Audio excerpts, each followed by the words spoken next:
The White House stands at 1600 Pennsylvania Avenue, one of the most recognized buildings in the world. The neoclassical facade, the iconic columns, the perfectly manicured grounds. Over 200 years of American history have unfolded within its walls and on its grounds. But before it was painted white, before it housed presidents, before it became a symbol of American democracy, it was a construction site. The building rose slowly from swampy ground along the Potomac River. The work took years.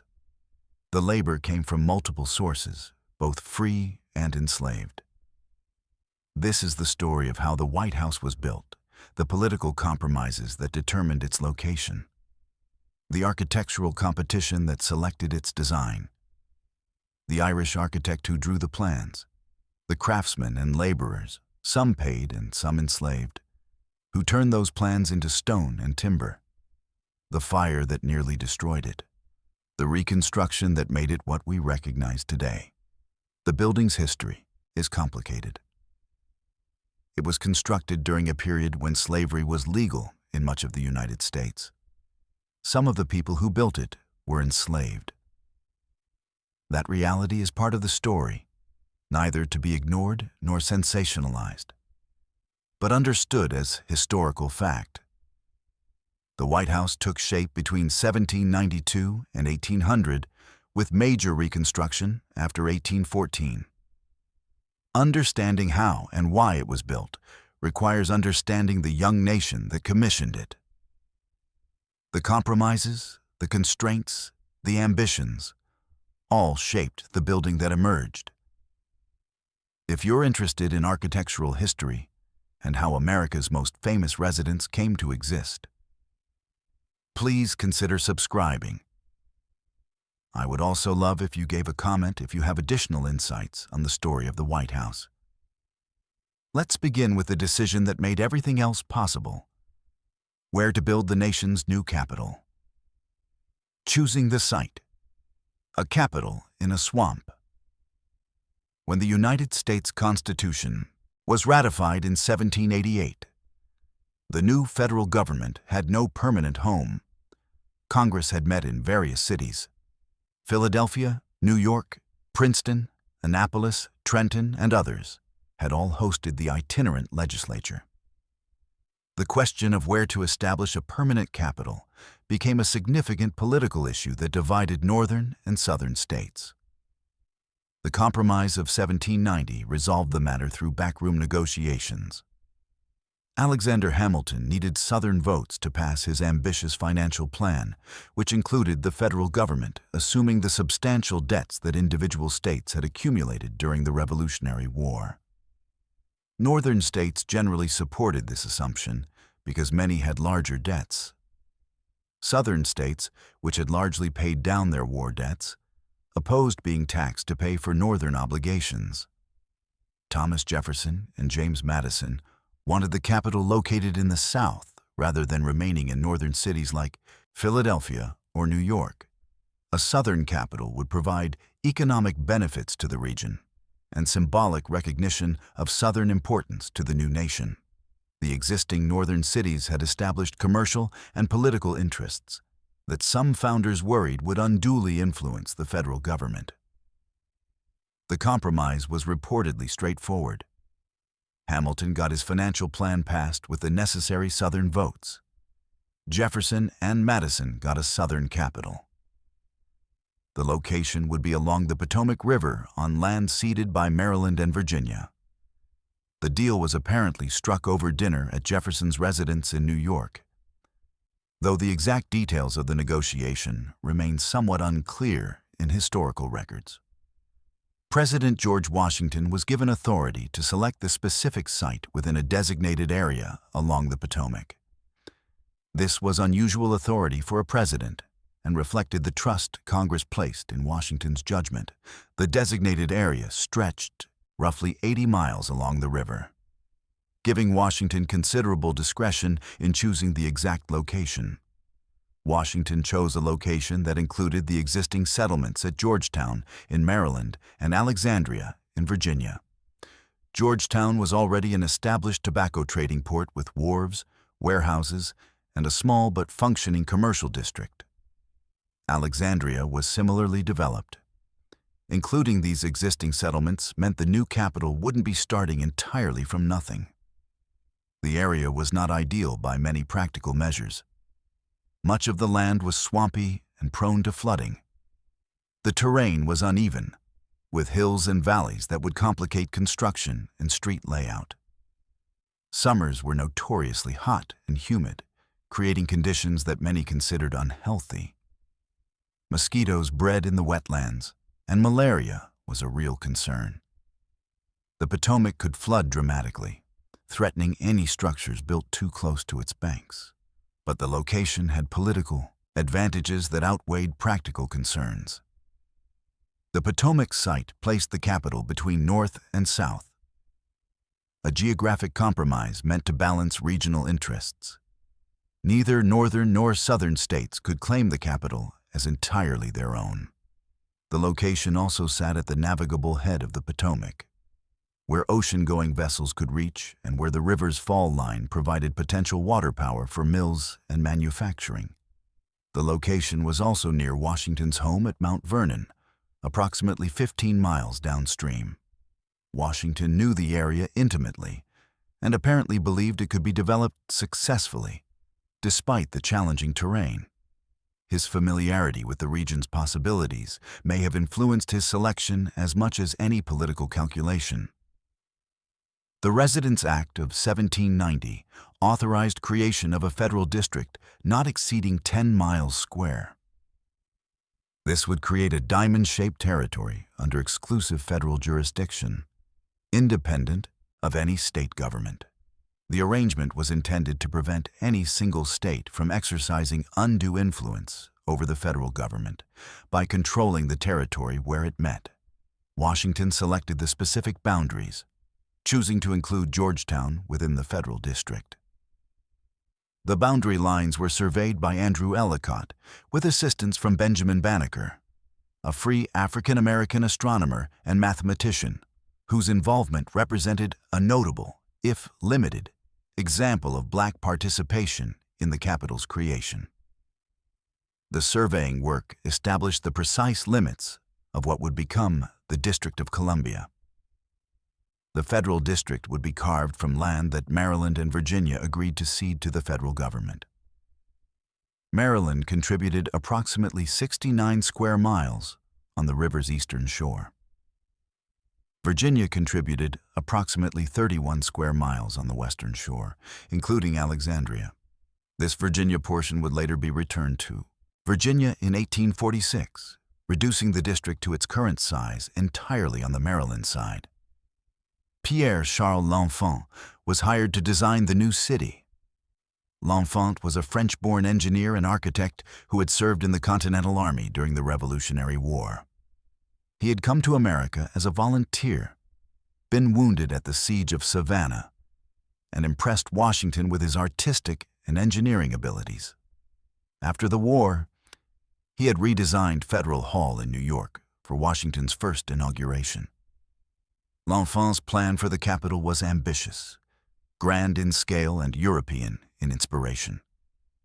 The design featured wide avenues radiating from central points, grand public spaces, and ceremonial areas, and carefully planned sight lines connecting major buildings and monuments. The design drew heavily on European city planning, particularly the gardens and boulevards of Paris and Versailles, adapted to American circumstances and Republican ideals. L'Enfant's plan included positions for a president's house and a Capitol building as the two major structures anchoring the design. The Capitol would sit on Jenkins Hill, which L'Enfant described as a pedestal waiting for a monument. The president's house would occupy elevated ground approximately 1 mile northwest, connected to the Capitol by a grand avenue that would become Pennsylvania Avenue. The president's house location offered both practical advantages and symbolic positioning. The ground was higher than much of the surrounding area, providing better drainage and protection from flooding. The elevation also provided views of the Potomac River and the Virginia countryside beyond. The house would be visible from many points in the city, but positioned at appropriate distance from the Capitol, neither dominating the legislature nor subordinate to it. The actual site selected for the President's house was reportedly chosen by Washington himself during his tours of the federal district. The ground sloped gently toward the river, requiring some preparation but not extensive terracing. The location placed the house in relation to the Capitol as L'Enfant had envisioned, though the precise positioning reflected Washington's preferences as much as the city planner's original concept. But the site came with challenges. The ground required extensive preparation before construction could begin. Drainage had to be addressed to prevent water problems in any foundation. The terrain needed leveling in some areas and building up in others.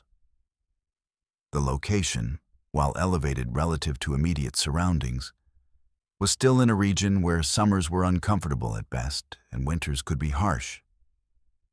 Building anything substantial would require significant effort and resources in a location with limited existing infrastructure. Roads barely existed. Building materials would need to be transported considerable distances.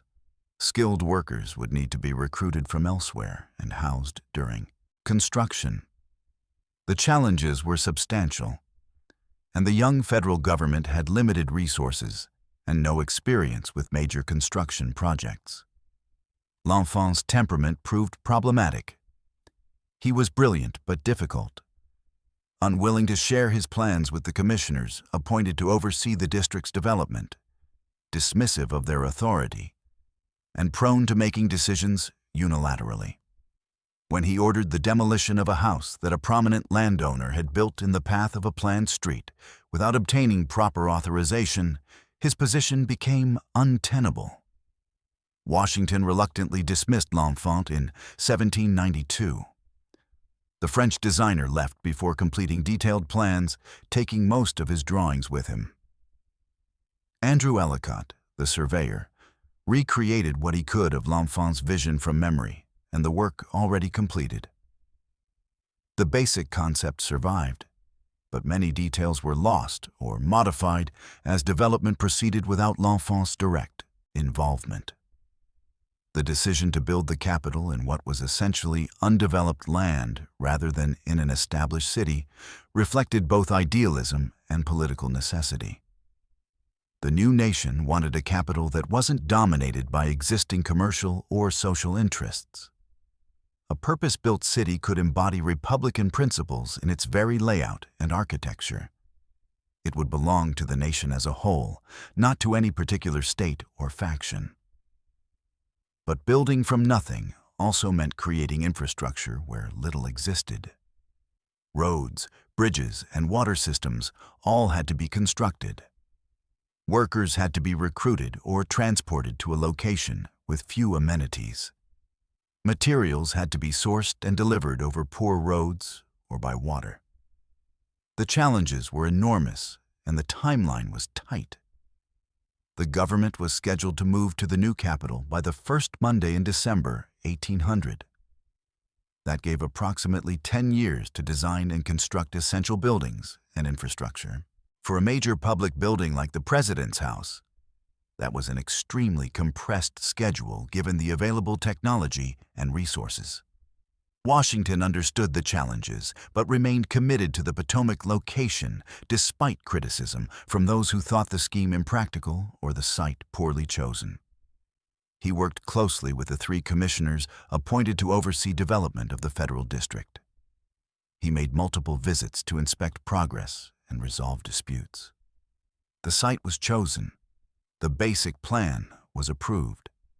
The next step was determining what the President's house would actually look like.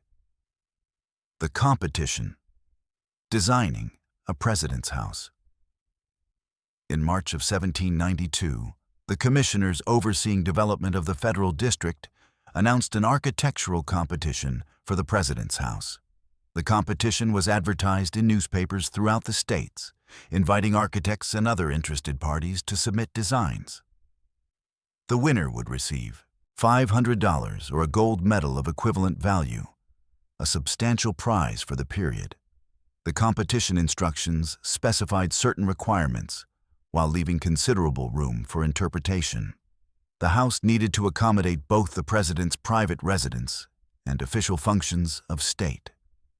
It should be substantial enough to represent the young nation's dignity in dealings with foreign powers, but not so grand as to suggest monarchy or aristocratic pretension inappropriate for a republic. The building should be constructed of brick or stone for permanence and fire resistance. The competition deadline was July 15, 1792, giving interested architects approximately 4 months to prepare and submit designs. This was a short timeline for developing plans for what would be one of the most important buildings in the new nation. The compressed schedule may have limited the number and quality of submissions. The competition instructions left considerable room for interpretation on crucial questions. How large should the house be? The instructions mentioned accommodation for the president and his family, spaces for official entertaining, and offices for conducting government business, but specified no particular dimensions. What architectural style was appropriate for a republic? Classical references might suggest connection to ancient democratic traditions, but could also evoke imperial Rome. How should the building balance private and public functions? These questions fell to the competing architects to answer through their designs. Multiple designs were submitted, though the exact number varies in different historical accounts. Some sources suggest as many as 9 entries, others fewer. Most submissions have not survived or remain unidentified. What's known is that the submitted designs varied considerably in scale, style, and ambition. Some were relatively modest, appropriate perhaps for a prosperous merchant or minor aristocrat. Others proposed palace-like structures that seemed unsuitable for a republic. Thomas Jefferson submitted a design anonymously, signing it only with his initials A.Z. to disguise his identity. Jefferson was deeply interested in architecture, largely self-taught through books and his observations during European travels.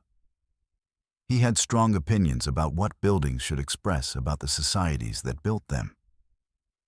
His design for the president's house drew on classical Roman precedents, particularly Andrea Palladio's Villa Rotonda near Vicenza, Italy. Jefferson's proposal featured a central dome over a circular room and relatively restrained classical elements.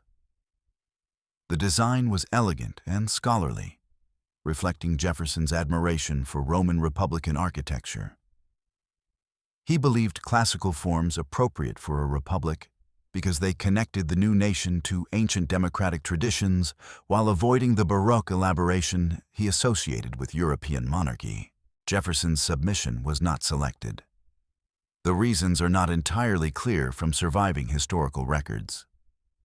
The design may have been considered too modest for the residence of a head of state, who would need to receive foreign ministers and conduct official business. It may have been seen as too obviously derivative of specific European models. Jefferson's identity, despite his attempt at anonymity, may have been known or suspected, complicating evaluation of his entry. Others submitted designs reportedly included proposals for elaborate structures with extensive ornamentation, buildings that would have rivaled European palaces in grandeur and expense. These were apparently rejected as too monarchical in character, too expensive given the government's limited resources, or simply impractical given the construction timeline and available workforce. The winning design came from James Hoban, an Irish-born architect working in Charleston, South Carolina. Hoban's proposal, apparently, struck the balance the commissioners sought. The design was substantial without being overwhelming. It drew on classical precedents familiar in English and Irish architecture, but adapted them to American circumstances. It could accommodate both private residents and public functions while remaining within likely budgetary constraints. Hoban's design featured a rectangular plan with a main block and flanking wings. The style was Georgian, a restrained neoclassical approach that had dominated British and Irish architecture for much of the 18th century. Georgian buildings emphasized symmetry, classical proportions derived from Renaissance interpretations of ancient architecture, and relatively simple ornamentation that relied on correct proportion rather than elaborate decoration for its effect.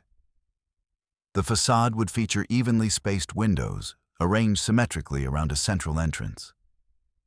Classical elements, including pilasters, cornices, and a triangular pediment, would provide appropriate dignity without excessive ornament. The design suggested permanence and stability through its solid proportions and use of stone construction. It conveyed dignity appropriate for a head of state without the autocratic grandeur of European palaces. The selection process involved both the commissioners and President Washington himself. Washington's preferences apparently influenced the final choice significantly. He had strong opinions about the capital's development and took active personal interest in the president's house design. He knew what he wanted the building to express about the presidency and the nation. Washington reportedly wanted a larger building than Hoban's original competition entry proposed. The original design, while dignified, may have seemed insufficient for official entertaining and the reception of foreign dignitaries. Washington intervened to have the plans enlarged, increasing both the footprint and the overall scale of the building. These changes made the final structure more impressive, but also more expensive and time-consuming to construct. The competition revealed tensions about what the president's house should represent that would persist throughout its construction and long afterward. Too modest, and it might diminish the nation's dignity in dealings with established European powers. Too grand, and it might suggest the president was becoming a monarch. The very outcome the revolution had been fought to prevent. The selected design attempted to navigate between these concerns, creating a building that was impressive but not overwhelming, permanent but not oppressive, dignified but not royal. The balance was deliberate and reflected careful consideration of what architectural character was appropriate for the leader of a republic. Hoban's winning design would guide construction, though modifications would occur during building and afterward. The basic form, the proportions, the general character, all came from the competition entry as modified by Washington's enlargements. The selection determined what would rise on the prepared site along the Potomac and established precedents for American public architecture that would influence countless later buildings. James Hoban, the Irish architect's vision. James Hoban was born in County Kilkenny, Ireland, around 1755 or 1758. The exact year is uncertain, as parish records from that period in rural Ireland are incomplete. He grew up in a region known for its limestone buildings and long tradition of masonry work. His early exposure to building and construction apparently sparked an interest that would define his career. Hoban received formal architectural training at the Dublin Society's drawing schools, an institution established to promote practical arts and improve Irish manufacturing and building. The school provided instruction in drawing, design, and the principles of classical architecture. Students learned to work from pattern books and to understand the proportional systems underlying Georgian design. The training was practical, intended to produce competent architects and builders rather than theoretical designers. Dublin in the late 18th century was experiencing significant architectural development. The Georgian squares and terraces that still define much of the city center were under construction. New public buildings were rising, including the Parliament House and the Custom House. Hoban's training exposed him to this building activity and to the restrained Georgian style that dominated Irish and British architecture during that period. After completing his training, Hoban apparently worked on several buildings in Ireland, though specific commissions from this period are difficult to verify. He may have worked under James Gandon, the English architect who designed some of Dublin's most notable Georgian buildings. This early experience would have provided practical knowledge of large-scale construction to complement his theoretical training. Hoban emigrated to America after the Revolutionary War, arriving sometime around 1785 or 1786. The exact date and his reasons for leaving Ireland are not well documented. Many Irish sought opportunities in America during this period, and the building boom in the former colonies offered work for skilled architects and craftsmen. Hoban may also have sought greater professional independence than was available in Dublin's more established architectural community. Hoban settled first in Philadelphia, then the largest city in America and a center of construction activity. He apparently worked there briefly before moving to Charleston, South Carolina. Charleston was a prosperous port city with wealthy merchants and planters who commissioned substantial homes and public buildings. The warm climate may have appealed to an Irishman, and the architectural opportunities were significant. Hoban established himself as an architect and builder, designing and constructing houses for wealthy clients. His work demonstrated competence in the Georgian style he had learned in Dublin, adapted to the climate and materials of the Carolina Lowcountry. He won commissions for several notable buildings, including the Charleston County Courthouse, demonstrating his capability for public as well as domestic architecture. Hoban's Charleston experience gave him practical knowledge of construction in American conditions, working with local materials and available labor. He learned to manage construction projects from initial design through final completion. This practical experience would prove valuable when he undertook the President's House, which required not just architectural design, but hands-on supervision of a complex construction project far from established supply networks. When the competition for the President's House was announced, Hoban was reportedly in Philadelphia on business. He learned of the competition and decided to enter. His experience and training made him well qualified. He understood classical proportions and Georgian design conventions. He could execute designs in stone or brick construction. He had actually built substantial structures rather than just drawing theoretical plans. Hoban traveled to meet with President Washington, apparently making a favorable impression. Washington appreciated practical competence and may have valued Hoban's experience as a builder as much as his abilities as a designer. The meeting gave Hoban insight into what the president wanted, allowing him to tailor his competition entry accordingly. Hoban's winning design drew inspiration from Leinster House in Dublin. Leinster House, built in the 1740s, was the residence of the Duke of Leinster, one of the most prominent Irish aristocrats. The building featured a rectangular plan, a Georgian facade with symmetrical window arrangement, and classical proportions that conveyed dignity without excessive ostentation.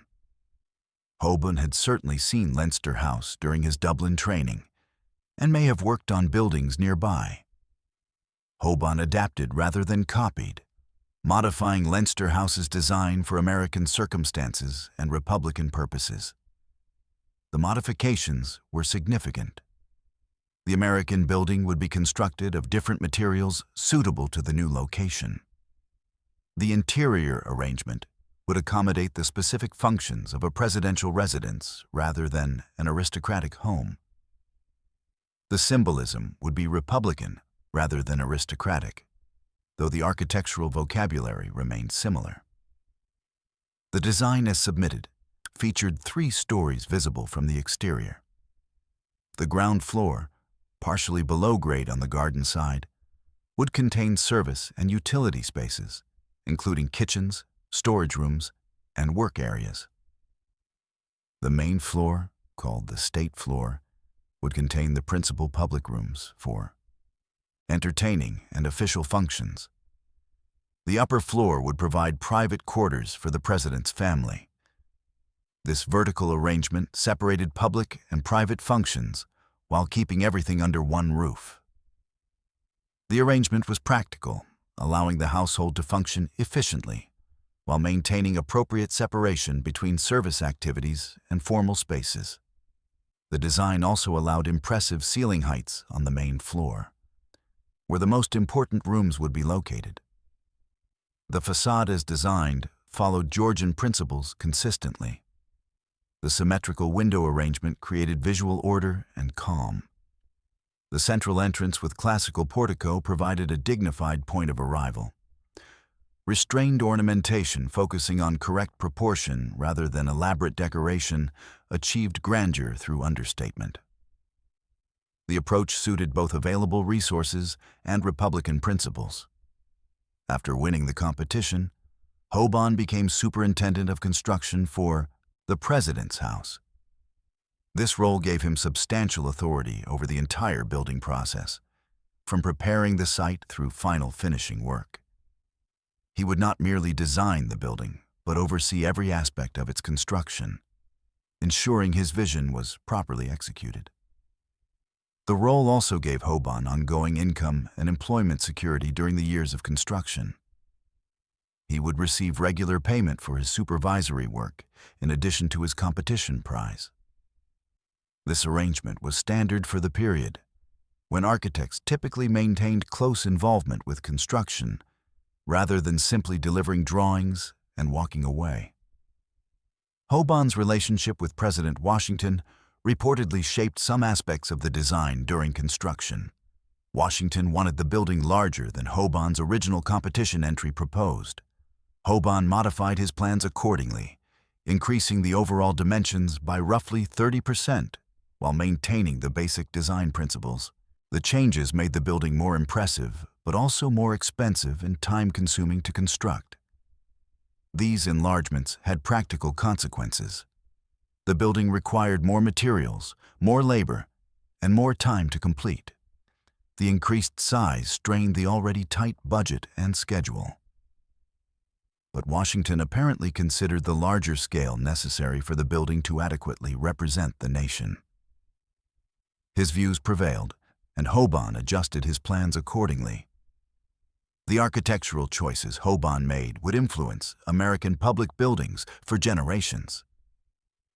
The Georgian style, the classical proportions, the emphasis on symmetry and restrained ornament all became standard for government architecture.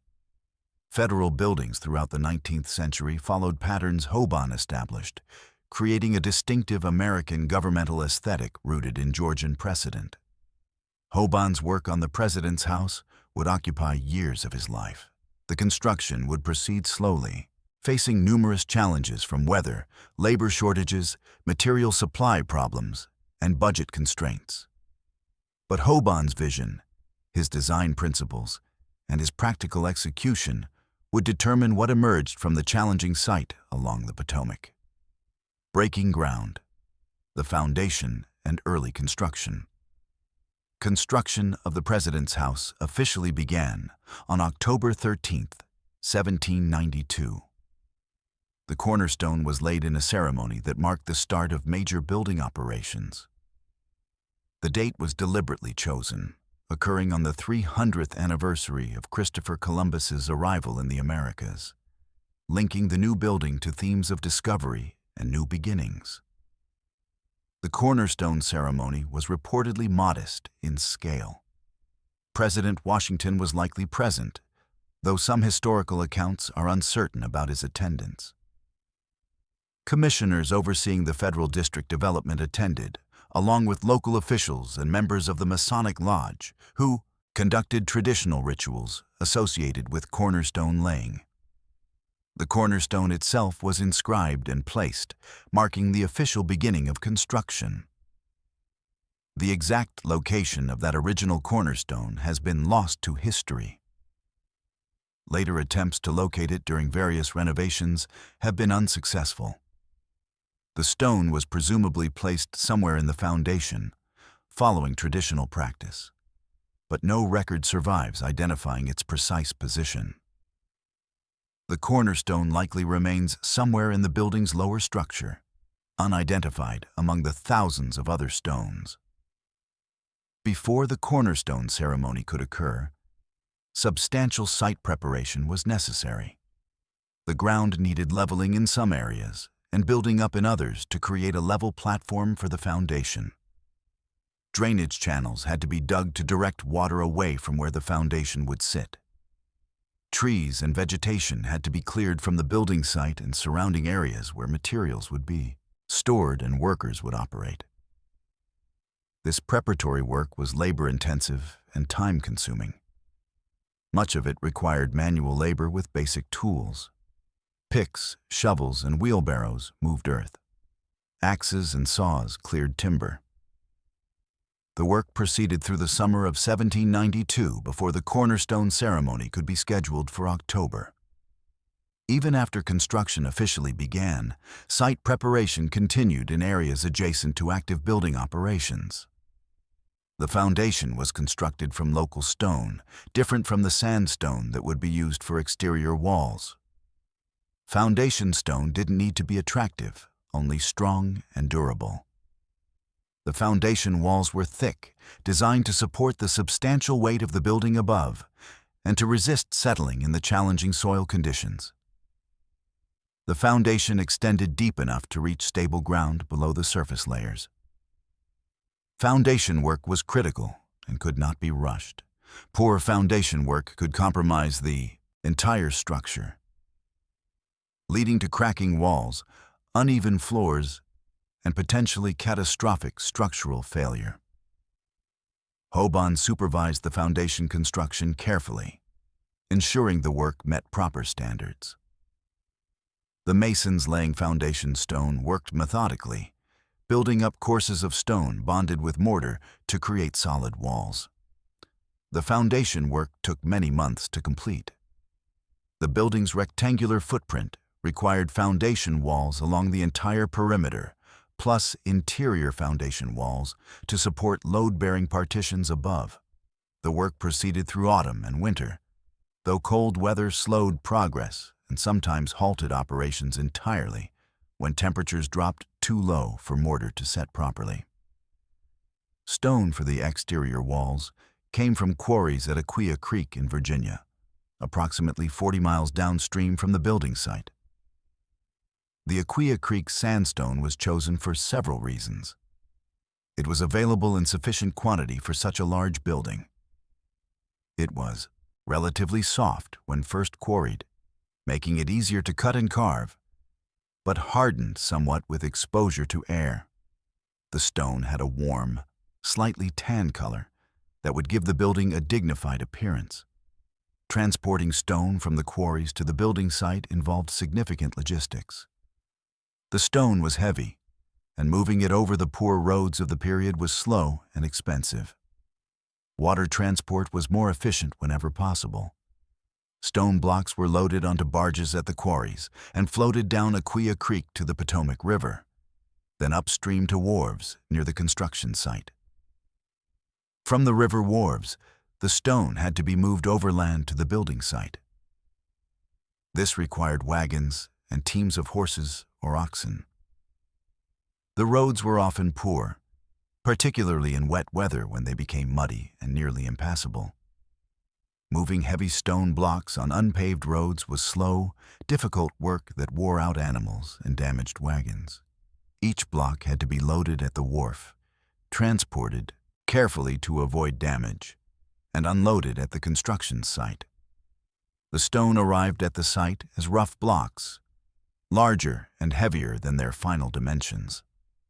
Initial rough shaping sometimes occurred at the quarry to reduce weight for transportation, but finish work happened at the building site. Stone cutters shaped each block to precise dimensions, creating smooth outer surfaces for the facade and precise edges to allow blocks to fit tightly together. This stone cutting required skill developed through years of apprenticeship and practice. The cutters worked with hammers, chisels, and other hand tools, gradually removing excess stone to achieve specified dimensions. The work was dusty, physically demanding, and time-consuming. Each block for the facade required careful attention to achieve the smooth surface and precise fit necessary for a quality finished building. The workforce that assembled for construction was diverse in skills, backgrounds, and legal status. Skilled craftsmen formed the essential core. Stone cutters who shaped the sandstone blocks, masons who laid the stone and worked with mortar, carpenters who would frame interior spaces, build scaffolding, and construct the roof. Each trade required years of training and represented specialized knowledge essential to the project. Many skilled craftsmen were immigrants, particularly from Britain and Ireland. They brought European training and experience to the American project. These workers generally received regular wages paid weekly or monthly. They could theoretically leave the project if they chose, though finding alternative employment in the undeveloped federal district was difficult. Most stayed for the duration of their contracts or until the work was complete. But skilled free labor was insufficient for the scale of work required.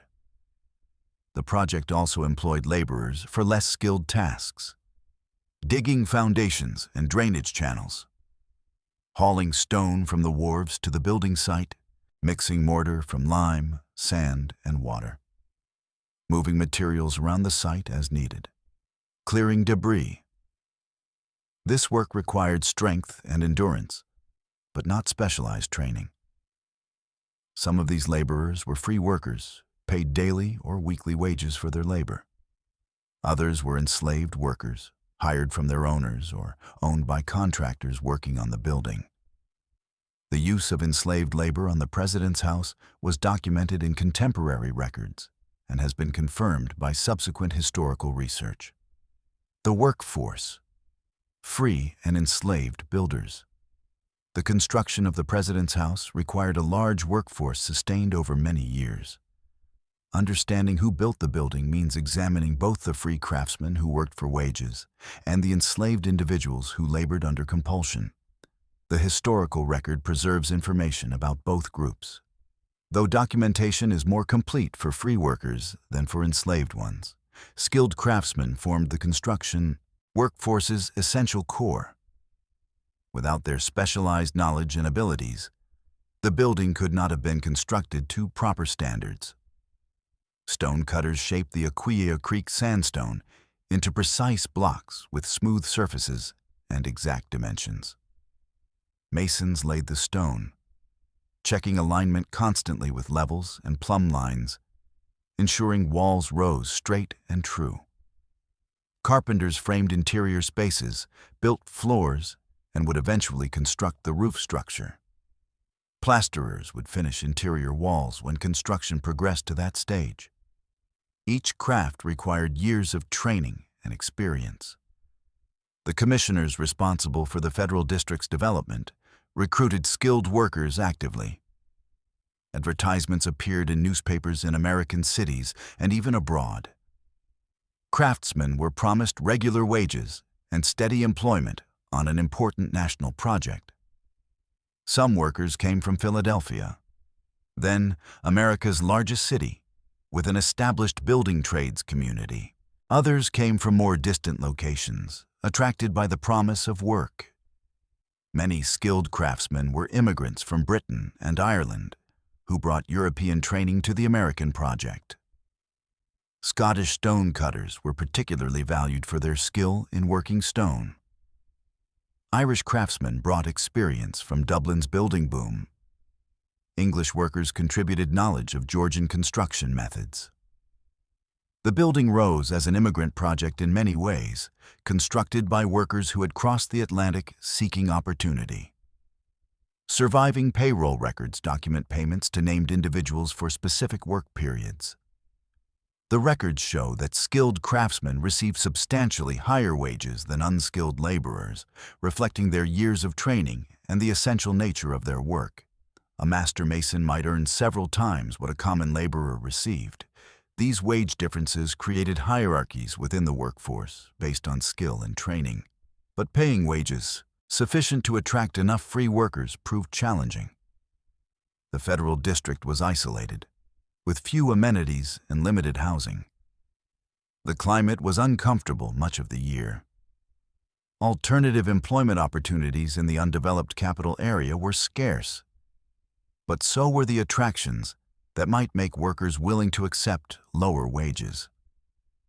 The commissioners struggled to recruit and retain sufficient skilled labor throughout the construction period.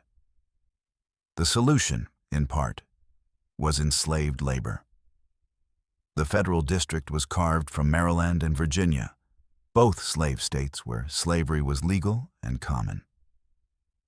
Enslaved people constituted a significant portion of the regional workforce. The commissioners organizing construction worked within the labor systems available to them, and those systems included slavery. The federal government hired enslaved workers from their owners for specified periods. The hiring arrangements were straightforward business transactions. Slave owners contracted with the government commissioners to provide laborers. The government paid the owners daily or weekly rates for their enslaved workers' time. The payments went entirely to the owners, not to the enslaved individuals actually doing the work.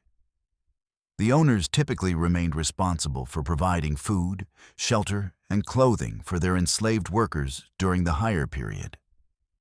Some hired out enslaved workers lived on their owners' properties and traveled to the construction site daily. Others were housed near the building site in temporary quarters. The arrangements varied depending on distance, the owner's preferences, and the nature of the work being performed. Payroll records preserved at the National Archives document these hiring arrangements in detail. The records list payments to slave owners by name, specifying how many enslaved workers were provided and for what periods. What the records generally don't provide are the names of the enslaved individuals, performing the work. The workers appear in official documents primarily as numbers in payment ledgers, identified by their owners rather than by their own names. Some names of enslaved workers have been recovered through careful historical research. Records occasionally mention individuals by first name when documenting specific tasks or incidents. Cross-referencing various documents, including estate records, church registers, and other sources, has allowed historians to identify some of the enslaved people who worked on the president's house. But many remain anonymous in the historical record, their individual identities lost. The work performed by enslaved laborers covered a range of tasks. Much of it was unskilled labor requiring strength and endurance, but not specialized training. Digging foundations and drainage trenches, hauling stone from the wharves to the building site, loading and unloading wagons, mixing mortar, clearing debris, moving materials around the site as construction progressed. This essential work kept the project moving, but left few traces identifying who performed it. Some enslaved workers possessed specialized skills that made them valuable beyond basic physical labor. Enslaved carpenters, masons, and blacksmiths worked on the president's house alongside free craftsmen. These skilled enslaved workers had learned their trades through formal or informal apprenticeship, sometimes training under free craftsmen, sometimes learning from other enslaved workers. The distinction between free and enslaved skilled workers was legal status, not necessarily skill level. An enslaved carpenter might be as capable as a free one, using the same techniques and producing work of equal quality. But the enslaved worker's labor benefited his owner rather than himself. The wages for his work went to his owner. His continued employment depended on his owner's decisions. His life remained fundamentally constrained by bondage, regardless of his abilities. Working conditions on the construction site were demanding for all laborers, regardless of status. The work was physical and often dangerous. Heavy stone blocks could slip during lifting, crushing workers beneath them. Scaffolding could collapse. Tools could cause injuries. Safety provisions were minimal by modern standards, and accidents certainly occurred, though detailed records of injuries are scarce. Weather exposure was constant. The site offered little shelter from sun, rain, or cold. Workers labored through hot, humid Washington summers that sapped energy and encouraged illness. They worked through cold winters when stone and mortar froze and progress slowed. The physical demands were substantial for everyone on the site. Free workers could theoretically leave if conditions became intolerable, though economic necessity often kept them on the job despite hardships. Enslaved workers had no such option. They remained on the job as long as their owners chose to hire them out, regardless of conditions, regardless of their wishes. The fundamental distinction between free and enslaved labor pervaded the construction site even when workers performed identical tasks. The commissioner's records document that enslaved laborers worked on the president's house from the early construction period through completion. They were present during the foundation work, during the raising of walls, during the finishing operations. The building rose with their labor, as well as that of free workers.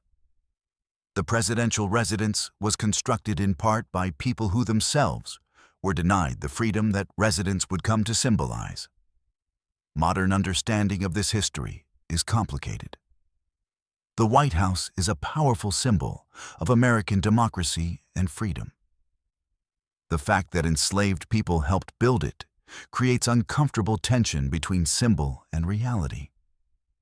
The building represents ideals that its very construction contradicted.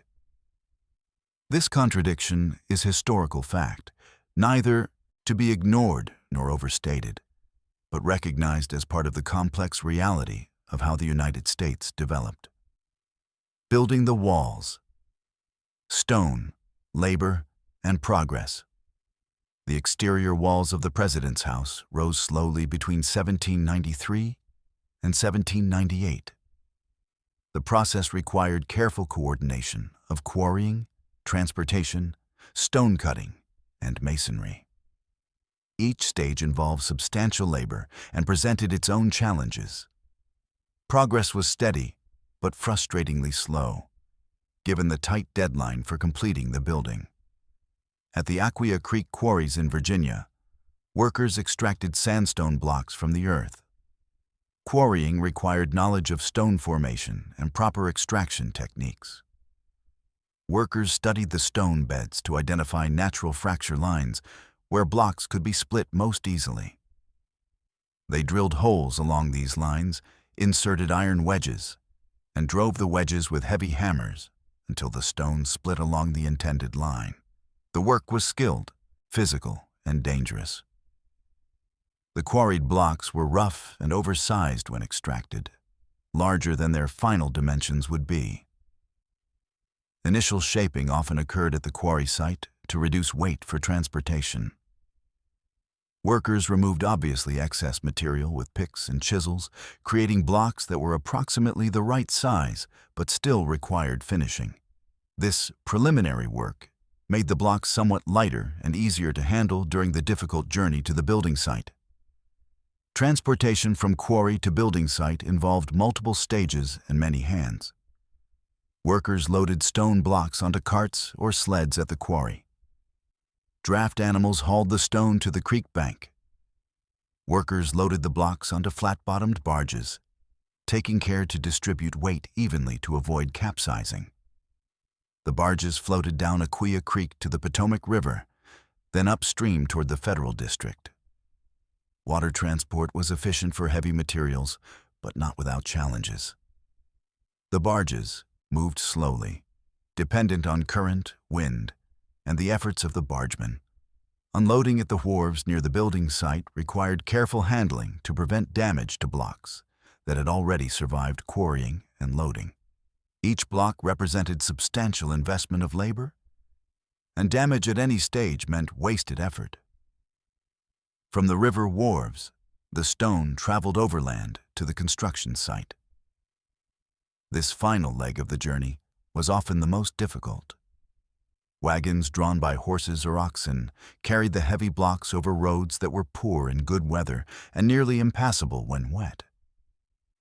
The wagons were designed for heavy loads, but still broke down regularly under the strain. The roads themselves suffered, rutted and damaged by the constant heavy traffic. At the building site, stonecutters finished the blocks to precise specifications. Each block destined for the exterior facade needed smooth outer surfaces that would present a finished appearance. The edges required precise cutting to fit tightly against adjacent blocks. The backs of the blocks, invisible once installed, could be left rougher, but still had to fit within the wall structure. The stonecutters worked primarily with hand tools. Hammers and chisels of various sizes allowed them to remove stone in controlled amounts. Point chisels made initial rough cuts.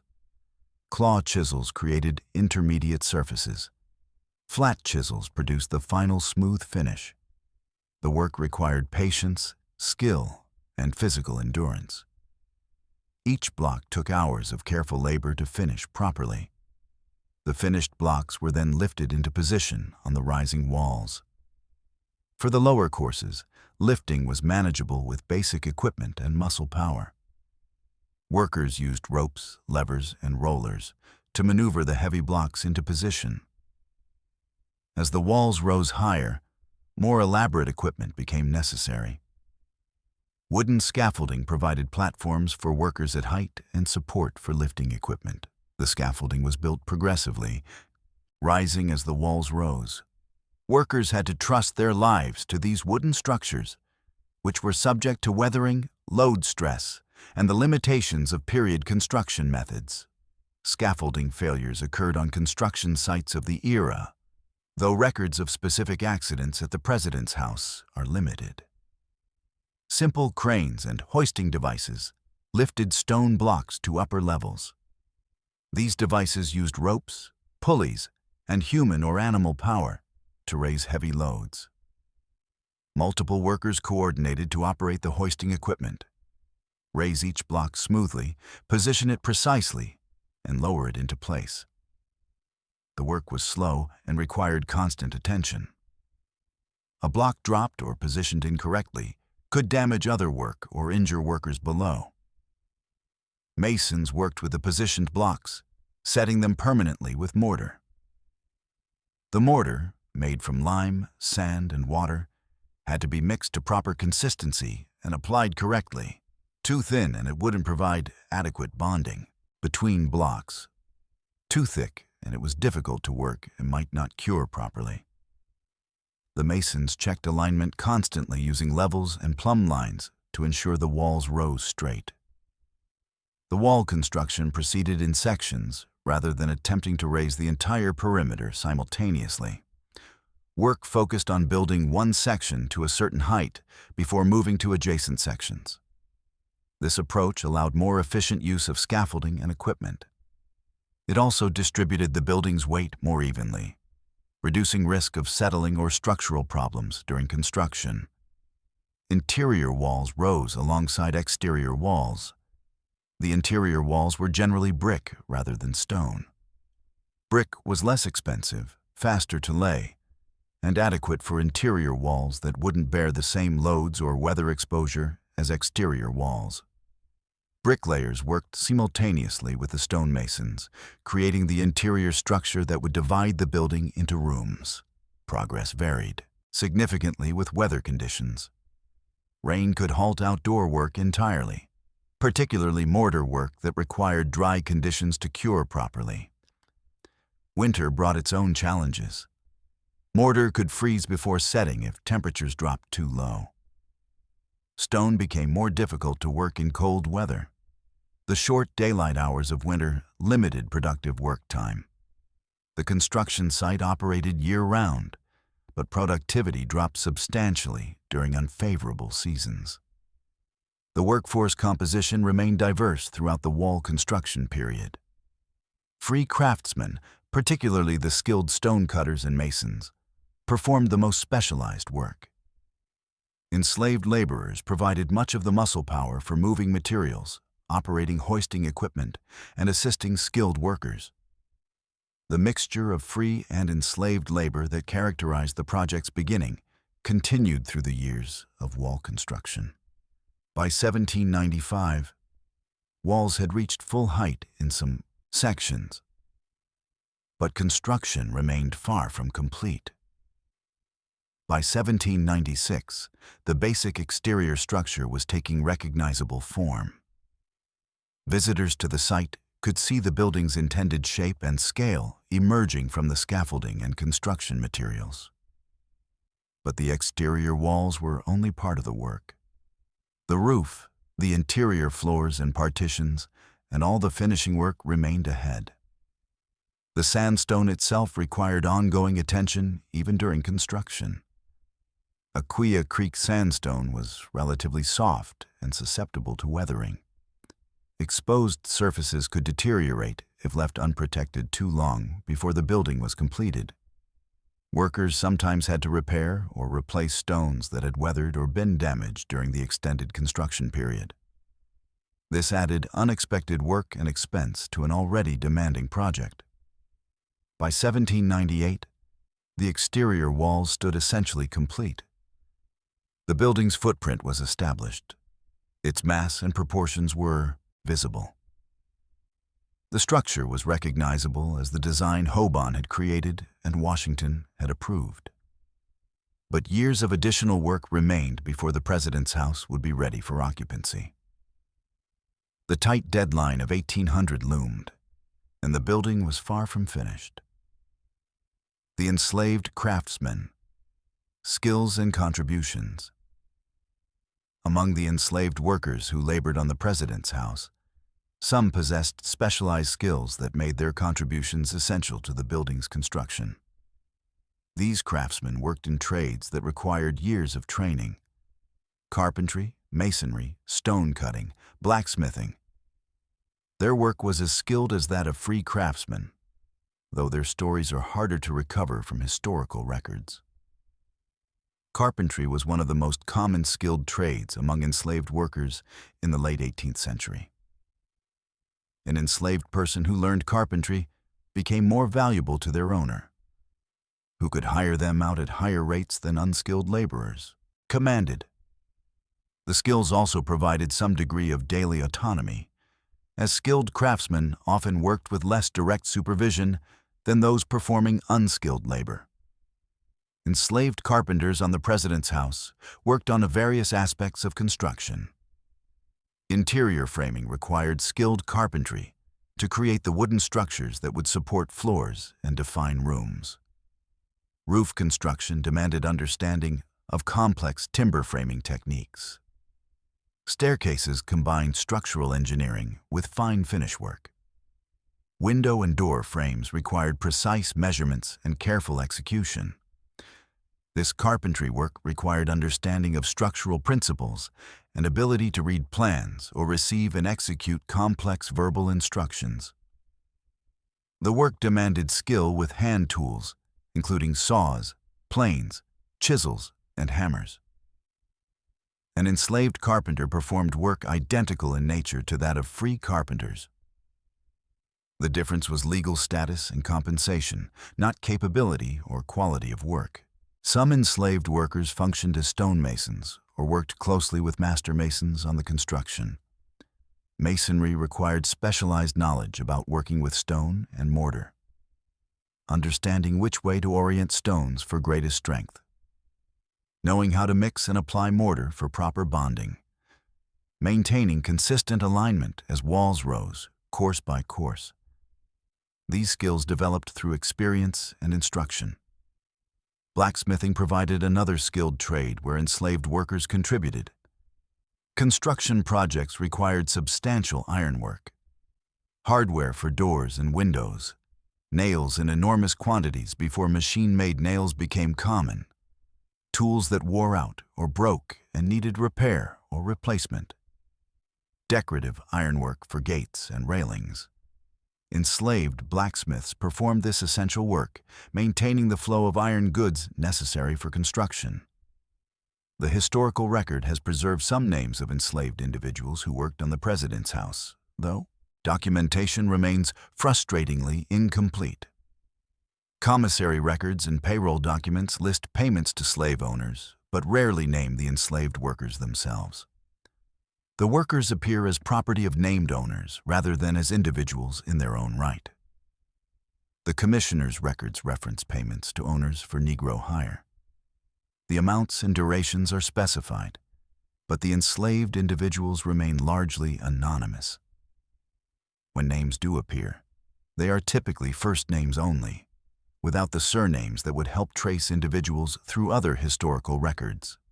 This documentation reflected the legal reality that enslaved people were classified as property rather than as persons with full legal standing. Careful historical research has recovered some names and specific contributions. Philip Joyner worked as a carpenter. Tom and Peter worked as sawyers, cutting timber to specified dimensions. Gerard worked as a mason's assistant. These names, and others recovered through archival research, represent individuals whose skilled labor helped construct the president's house. Each recovered name restores some measure of individual identity to people the historical record largely rendered anonymous. The working conditions for enslaved craftsmen differed somewhat from those of unskilled enslaved laborers. Both groups remained in bondage, without freedom of movement or choice about their labor. But skilled enslaved workers sometimes received slightly better treatment because their specialized abilities made them more economically valuable to their owners. An owner who hired out a skilled enslaved carpenter had economic incentive to keep that worker healthy and capable. An injury or illness to a skilled worker represented greater financial loss than similar problems with unskilled laborers. This created some incentive for better treatment, though the motivation was economic rather than humanitarian. Better conditions, when they existed, resulted from calculations of property value rather than recognition of human dignity. Some enslaved craftsmen worked with considerable independence on specific tasks. A skilled carpenter or mason who knew his trade might receive assignments and complete them with minimal direct supervision. This relative autonomy was limited and could be revoked at any time at an owner's whim. But it represented a small measure of control over daily work that unskilled laborers generally lacked. The relationship between free and enslaved craftsmen on the work site was complex. They performed similar tasks and needed to coordinate their efforts. A free mason and an enslaved mason working on the same section of wall had to communicate about materials, timing, and techniques. Professional cooperation was necessary regardless of the profound legal and social inequality between them. Some free craftsmen employed on the project owned enslaved workers themselves. A free carpenter might work alongside enslaved carpenters. He owned all contributing labor to the same construction project. A contractor might bring his enslaved workers to the site as part of fulfilling his contract. These arrangements were unremarkable in the period and region, but add complexity to understanding workforce dynamics. The skills enslaved craftsmen possessed offered limited paths to freedom despite their value. A highly skilled enslaved person might dream of purchasing freedom, but accumulating the necessary funds was extraordinarily difficult. Enslaved workers generally had no legal right to wages, though some owners allowed small payments or permitted limited outside work. Even skilled workers who somehow accumulated money faced enormous obstacles. Purchase prices reflected workers' economic value, meaning the most skilled workers commanded the highest prices for their freedom.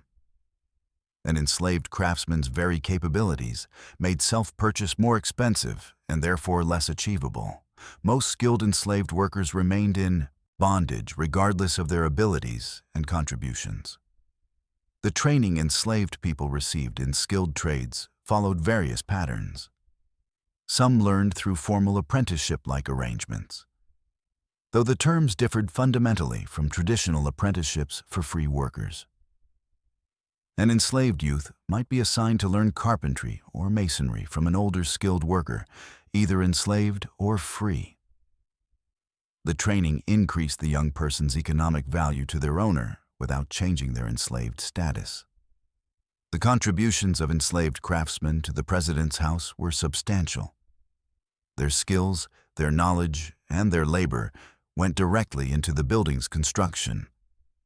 The carpentry work, the masonry, the ironwork, the countless construction tasks they performed were essential to completing the building on any timeline approaching the deadline. Without their contributions, the project would have taken longer, cost more, and possibly failed entirely given available free labor. Inside the design, rooms, and layout. James Hoban's design for the president's house created a building with distinct public and private spaces arranged across 3 main floors. The layout reflected both functional needs and symbolic purposes. The house had to accommodate the president's family life, while also serving as a venue for official entertaining and government business. Balancing these different functions within a single building required careful planning. The ground floor sat partially below grade on the garden side of the building. This level contained service and utility spaces necessary for operating a large household. Kitchens occupied substantial space, as cooking for official entertainments required considerable capacity. Storage rooms held food, wine, and household supplies. Work areas provided space for servants to perform tasks supporting the household's operation. This arrangement kept service functions out of sight while maintaining accessibility. Servants could move through the ground floor and reach upper rooms through back stairs without being prominently visible in public spaces. The separation reflected social conventions of the period, which expected domestic operations to proceed efficiently but invisibly. The design allowed the household to function while presenting a dignified public face. The main floor, also called the state floor, contained the principal public rooms. Visitors entering through the main entrance found themselves in a large entrance hall that ran through the building's center. This hall functioned as both circulation space and impressive reception area. Its width and height set the tone for the public rooms opening from it. The East Room occupied a large space at the building's east end. Hoban designed this as the largest room in the house, intended for receptions, public gatherings, and large-scale official entertainments. The dimensions allowed it to accommodate substantial numbers of guests for events like state dinners, diplomatic receptions, and public levees where citizens could meet the president. Adjacent to the East Room, smaller rooms would eventually become the Green Room, Blue Room, and Red Room, though these names came later. These parlors served more intimate gatherings, smaller receptions, and as staging areas for events in the larger East Room. The rooms connected to each other through doorways, allowing guests to move between spaces during entertainments. The Blue Room, centrally positioned on the south side of the building, featured an oval shape that distinguished it from the rectangular rooms elsewhere on the floor. The curved walls created an elegant space that would become one of the house's most distinctive rooms. The design demonstrated Hoban's ability to create variety within his overall classical framework. The state dining room occupied the floor's west end, balancing the East Room on the opposite side. This room was designed for formal dinners, its dimensions calculated to accommodate a large table surrounded by guests. Official dinners served diplomatic and political purposes, making the state dining room an important venue for presidential hospitality. Between these major rooms, Hoban incorporated smaller spaces for various purposes. Some functioned as offices or workspaces where the president could conduct business. Others served as private meeting rooms for confidential conversations. The layout provided flexibility while maintaining clear distinction between public and private functions. The second floor was intended primarily as private family quarters, bedrooms for the President and First Lady, additional bedrooms for children or guests, and sitting rooms for family use occupied this level. The separation between the public main floor and private second floor was important both functionally and symbolically. The President's family needed space away from the constant official activity of the lower floor. The make second floor layout allowed various arrangements depending on the needs of different first families. Larger bedrooms could accommodate couples or be divided for individual family members. Smaller rooms could serve children, guests, or personal servants. Sitting rooms provided space where the family could gather privately. The flexibility allowed different presidents to adapt the space to their circumstances. The third floor, at attic level, provided additional space for bedrooms and storage. These rooms had lower ceilings than floors below and simpler finishes. The spaces served various purposes over time, depending on household needs. Staff quarters, additional guest rooms, storage for items not in regular use. The less formal character marked these as secondary spaces compared to the grand rooms below. Interior architectural details reflected Georgian design principles throughout. The emphasis on symmetry meant that door and window placements followed regular patterns. Classical proportions governed room dimensions and ceiling heights.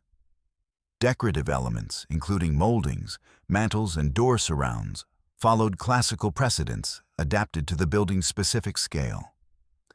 Fireplaces were essential for heating and appeared in most rooms. The chimneys required careful integration into the design, rising through the building to vent above the roof. Each major room typically had at least one fireplace, positioned prominently as both functional necessity and decorative feature.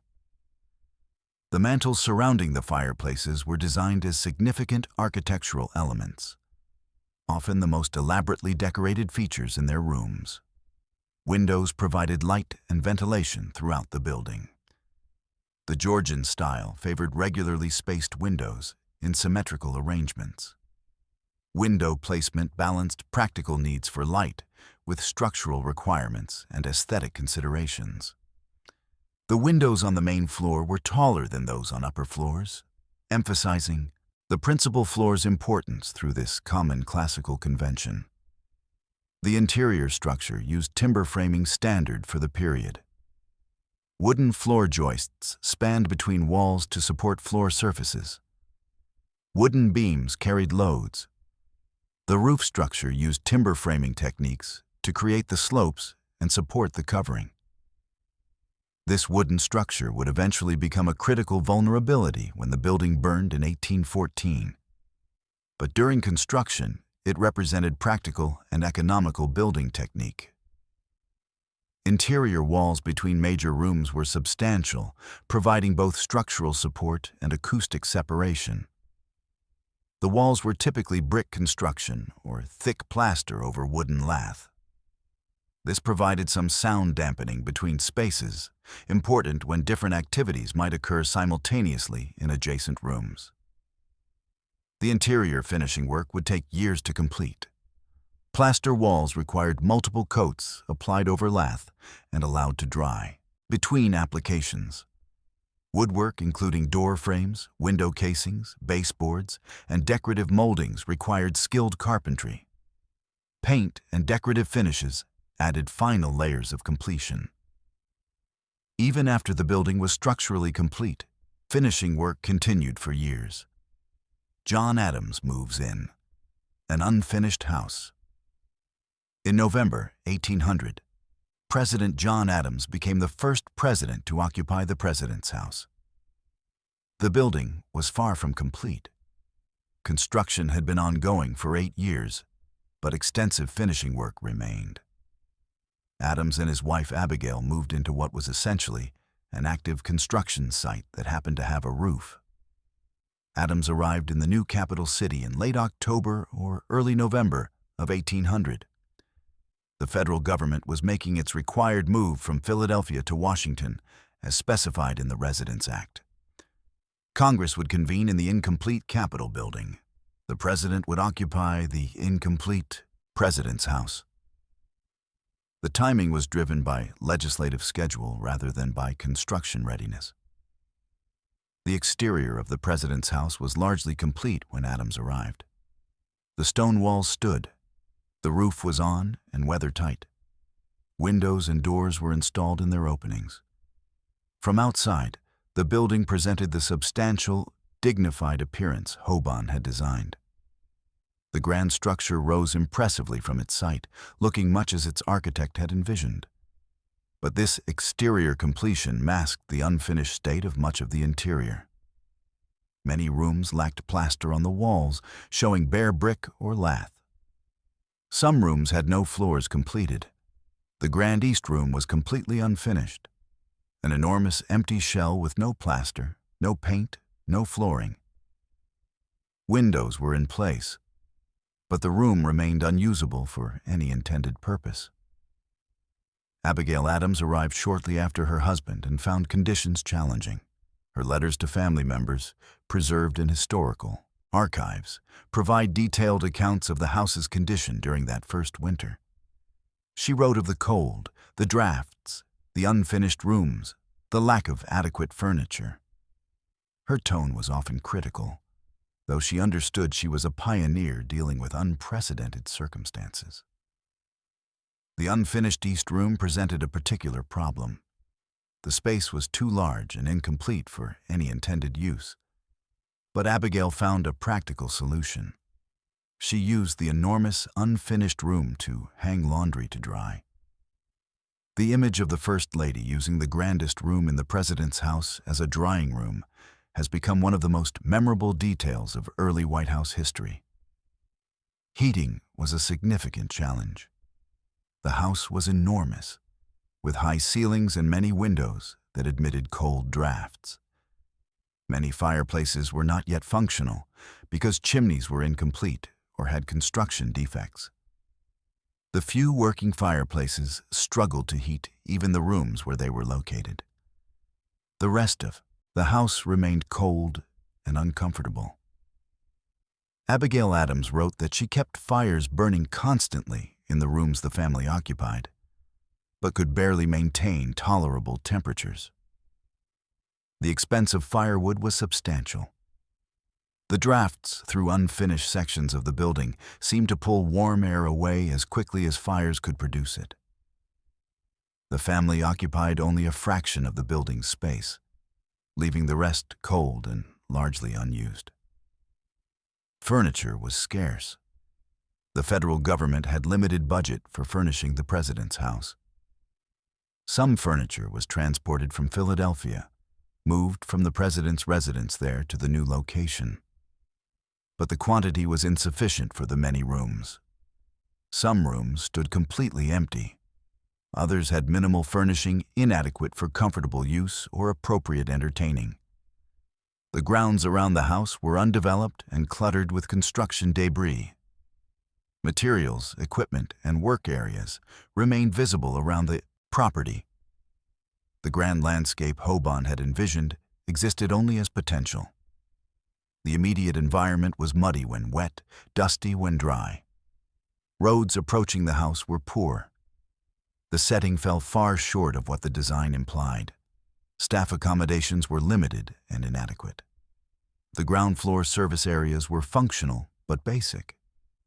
Housing for the servants necessary to operate even a minimal household was insufficient. The organization and operation of the household during that first winter was reportedly chaotic, with everyone making do under difficult circumstances. Despite these difficulties, Adams attempted to use the house for official purposes. He received visitors, though entertaining was limited by the unfinished state. The partially completed public rooms could be used when necessary, but formal entertaining on any significant scale wasn't practical. The President's house was technically functioning as a presidential residence, but barely. Adams' presidency ended in March 1801. He had lost the election of 1800 to Thomas Jefferson after a contested race decided by the House of Representatives. Adams left Washington quickly after Jefferson's inauguration, departing before dawn on Inauguration Day. He had occupied the President's house for only about 4 months. His time in the building was brief and largely unsatisfactory. The incomplete state of the structure, the difficulties with heating and furnishing, the isolation of the new Capitol, all made the experience challenging. Adams had the distinction of being the first president to occupy the building. But the circumstances denied him the dignified residence the structure was designed to provide. The Adams occupancy established that the building was technically habitable, even if far from comfortable or complete. A president could live there, receive visitors, and conduct official business. The minimum conditions for occupancy had been achieved, even though much work remained. Later presidents would benefit from additional construction and finishing that would gradually complete Hobon's vision. On November 1st, 1800, shortly after moving in, Adams wrote a letter containing words that would become famous. He expressed hope that heaven would bestow blessings on the house and all who would inhabit it, and that only honest and wise men would ever rule under its roof. These words, or a version of them, were later inscribed in the White House, a blessing from the first occupant that has endured across the building's history.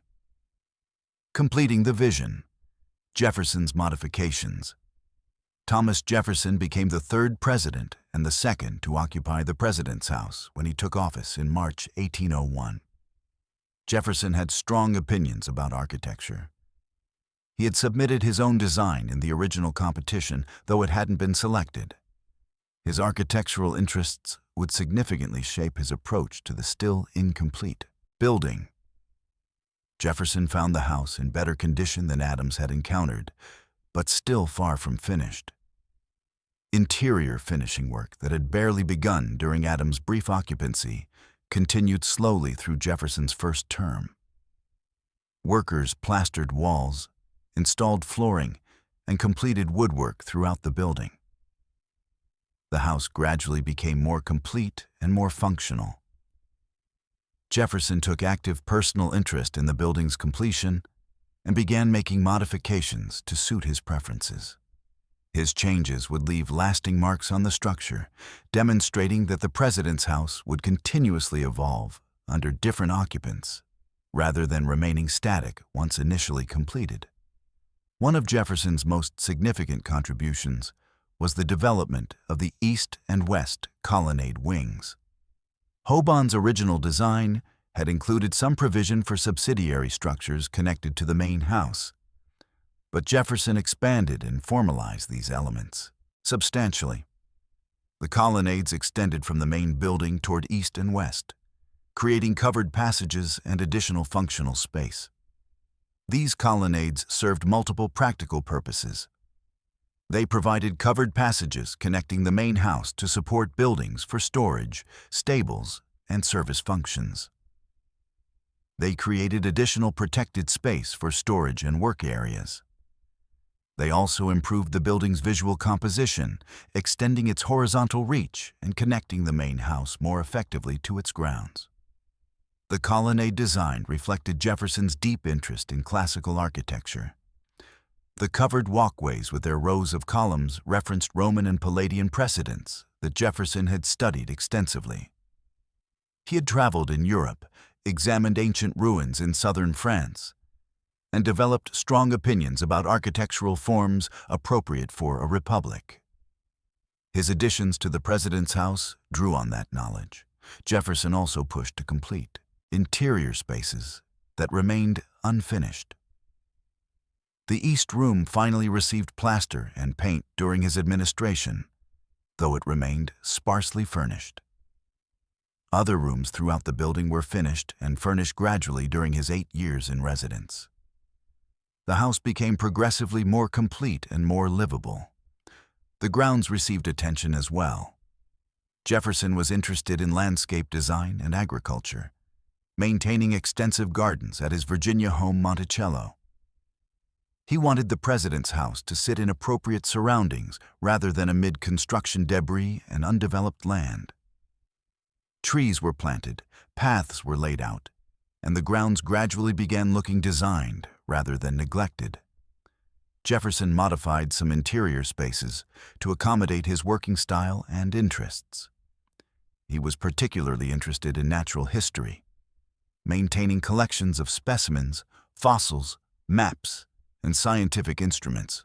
Rooms in the president's house were adapted to house these collections and to serve Jefferson's intellectual pursuits. The building became not just a residence, but a workspace reflecting the president's wide-ranging interests. The heating problems that had plagued the Adams family were partly addressed during Jefferson's tenure. Completion of chimney systems that had been unfinished provided more working fireplaces. Improved fireplace construction generated more heat with less wood. The house became gradually more comfortable during winter months, though never truly warm by modern standards. Jefferson's democratic ideals influenced how he used the house and its spaces. He was uncomfortable with excessive ceremony and formality, preferring relatively accessible interactions with citizens. The house's grand scale and formal spaces existed in tension with Jefferson's political philosophy, which emphasized Republican simplicity.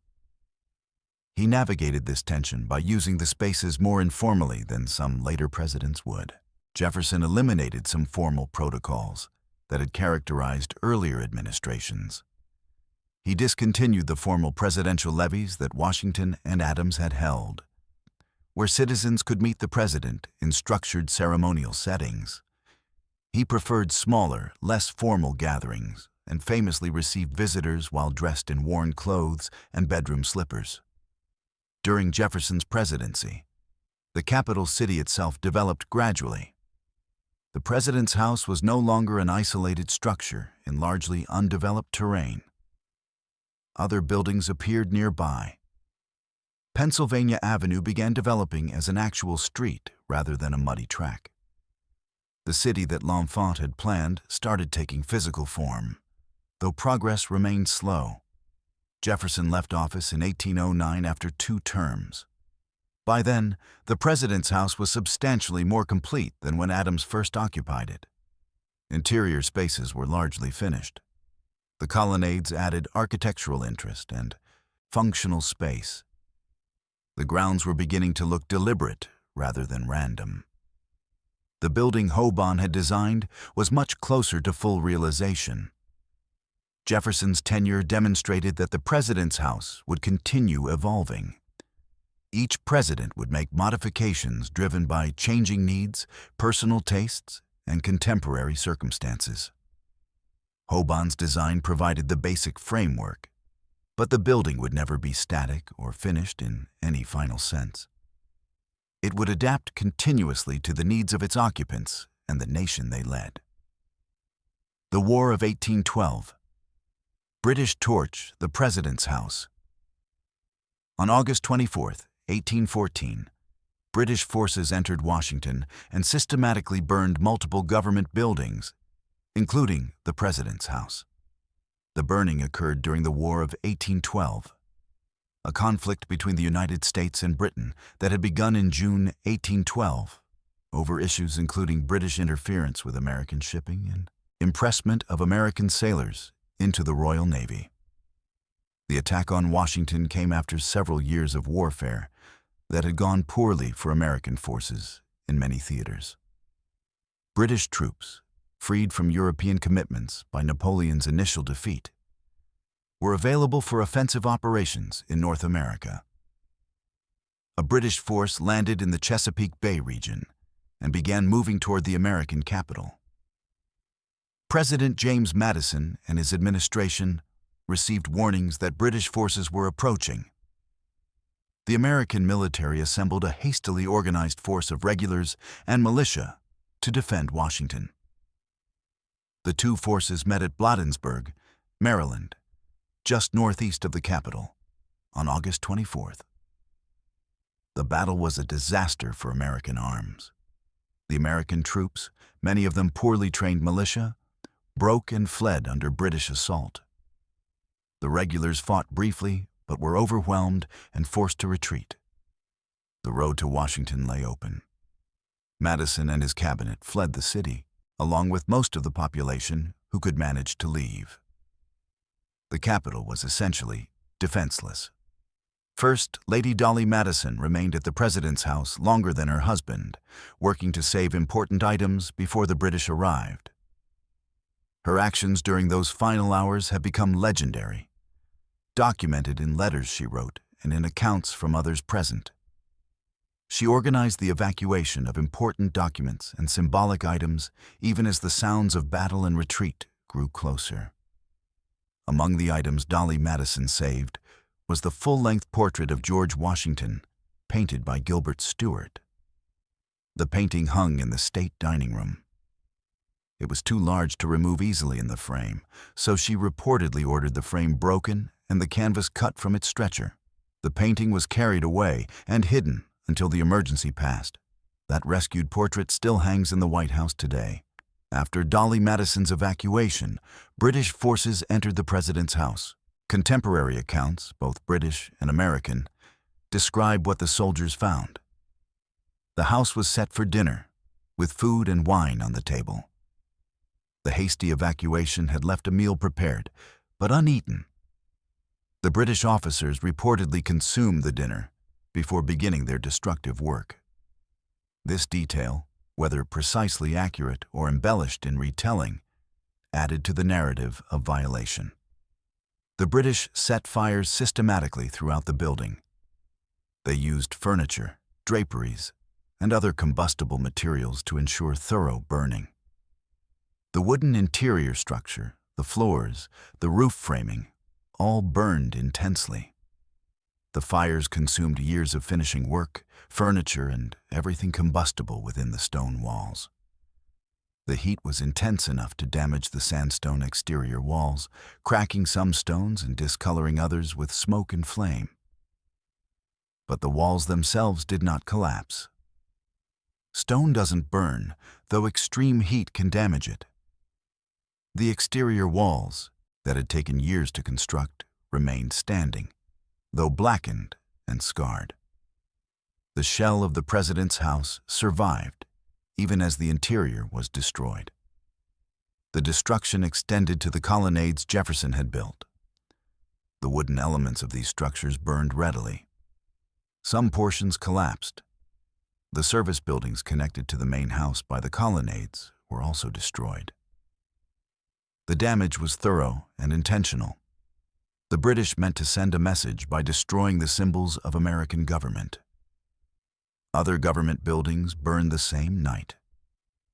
The Capitol building was torched, destroying both the House and Senate chambers, along with the Library of Congress, which was housed there at the time. The Treasury building burned. The War and State Department buildings were destroyed. The systematic targeting of government structures was meant to humiliate the United States and demonstrate British military power.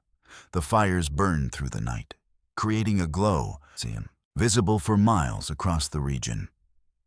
Contemporary accounts describe the site of Washington burning, the capital of the young republic, in flames. The psychological impact matched or exceeded the practical damage. The capital city itself had been invaded and deliberately destroyed. Weather reportedly helped limit the destruction. A severe thunderstorm moved through the area on August 25th, producing heavy rain and, according to some accounts, a tornado. The rain helped extinguish fires that might otherwise have burned even more completely. The storm may also have damaged British equipment and camps, contributing to British commanders' decision to withdraw from the capital. The British withdrawal left Washington a damaged, partially burned city. The president's house stood as a ruined shell, its interior destroyed, its walls blackened. The Capitol was similarly devastated. Multiple other structures had been burned or damaged. The capital of the United States had been attacked. and severely damaged by a foreign enemy for the first and, to date, only time. When Madison and other officials returned to Washington after the British withdrawal, they confronted the extent of destruction. The president's house was uninhabitable. The Madisons took up residence at the Octagon House, a private residence loaned for presidential use, and later moved to other temporary quarters. The president had no official residence. The immediate question was whether to rebuild in Washington or relocate the capital elsewhere. The damage was extensive. The capital's location remained inconvenient and, obviously, vulnerable. Some voices urged moving the capital to an established city like Philadelphia, where adequate facilities already existed. The debate was serious, and the outcome uncertain for a time. The decision to rebuild in Washington was significant. It represented determination that the capital would remain where it had been established despite the British attack. Abandoning Washington would have seemed like admitting defeat, allowing the enemy to achieve through fire what they couldn't achieve through force of arms alone. Rebuilding would demonstrate American resilience. The burned president's house stood as a ruin for months while decisions were made and resources gathered. The structure was unstable in some areas. Assessment was needed to determine what could be salvaged. The reconstruction that would follow would essentially rebuild the interior from scratch while preserving and repairing the damaged exterior walls. Rising from the ashes, Hoban returns to rebuild. Reconstruction of the president's house began in earnest in 1815. James Hoban, the original architect who had designed the building and supervised its initial construction, returned to direct the rebuilding. Now in his late 50s, Hoban had remained in Washington after the building's completion and had continued working as an architect in the developing capital. The first step was assessing the damage and determining what could be salvaged.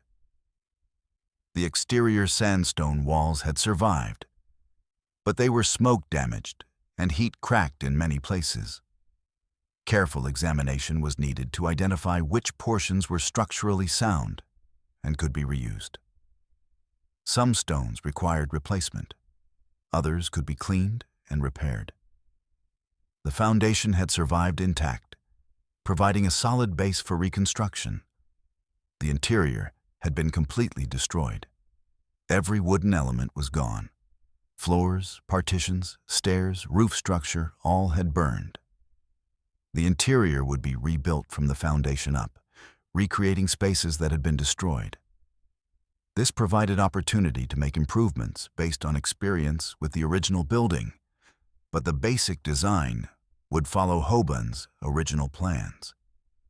Congress appropriated funds for reconstruction in stages. Initial appropriations covered emergency stabilization, planning, and beginning work. Additional appropriations followed as reconstruction progressed and costs became clearer. The total expense was substantial, though less than building entirely new would have cost, since the exterior walls could be reused. The workforce for reconstruction included some who had worked on the original building and new workers recruited for the project. The same construction challenges that had faced the original building reappeared. Materials had to be sourced and transported. Skilled and unskilled labor had to be organized and coordinated. Work proceeded through the same challenging climate that had affected original construction. Stone for repairs came again from the Aquia Creek quarries. Replacement blocks needed to match existing stone in color, texture, and dimensions so repairs would blend with the original fabric. Careful selection at the quarry was essential.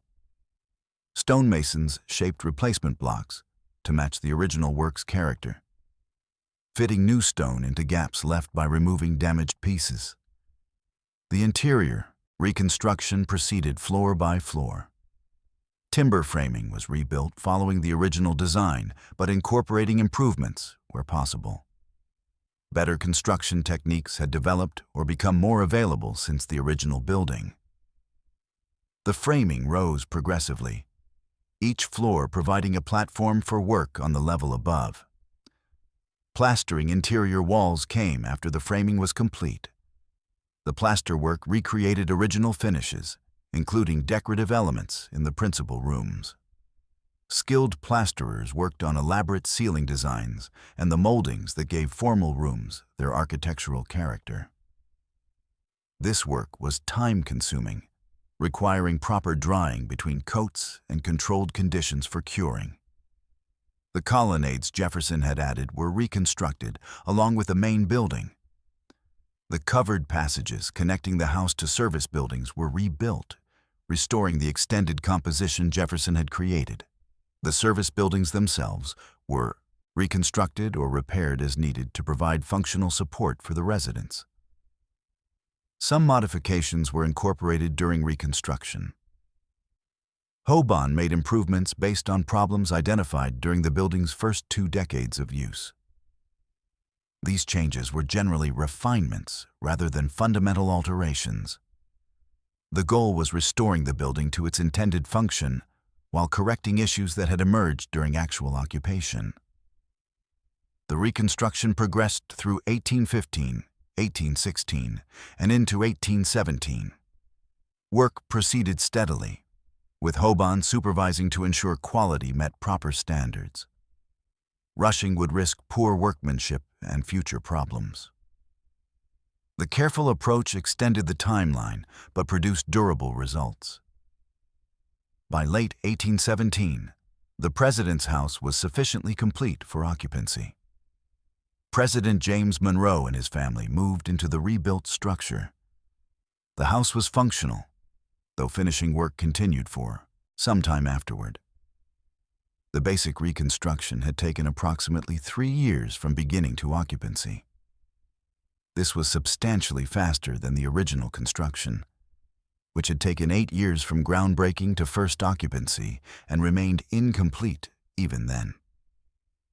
The difference reflected several factors. The existing exterior walls provided the structural framework. Experience from the original construction informed the rebuilding process. Perhaps most importantly, there was political will and funding commitment to complete the work expeditiously. The rebuilt President's house was fundamentally the same building Hoban had originally designed. The form, proportions, and character followed the original conception. But it was also new construction in most respects. The interior had been entirely rebuilt. The stone walls had been repaired and restored. The building retained its original character while being substantially reconstructed. The successful reconstruction demonstrated American determination and capability. The British attack had damaged but not destroyed the capital. The willingness to rebuild showed that Washington would remain the seat of government. The restored buildings symbolized national resilience and commitment to the capital that Washington and L'Enfant had envisioned. Why white? The paint and the name. The President's house had been constructed of Aquia Creek sandstone, which had a natural tan or light brown color when first quarried. The exterior walls were this natural stone color when the building was initially completed and occupied. The transformation to the white appearance, now synonymous with the building, occurred during and after the reconstruction, following the 1814 burning. The fire had left the exterior walls severely damaged, though still standing. The sandstone was smoke-stained and discolored. Some areas showed heat damage where the intense interior fires had cracked or altered the stone's surface.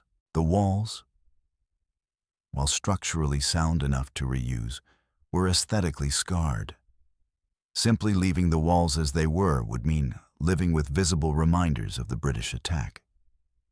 The discoloration would mark the building's humiliation.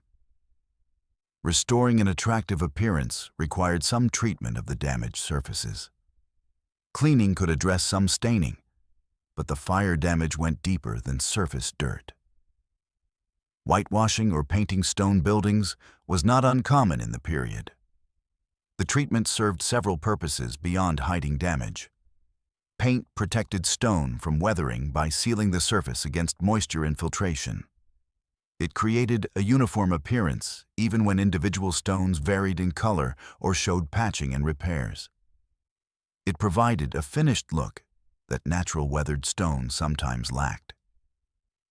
White paint specifically had both practical and symbolic appeal. White paint was relatively inexpensive and readily available. The lime-based whitewash commonly used was simple to prepare and apply. The bright white color reflected light effectively, making the building appear larger and more impressive.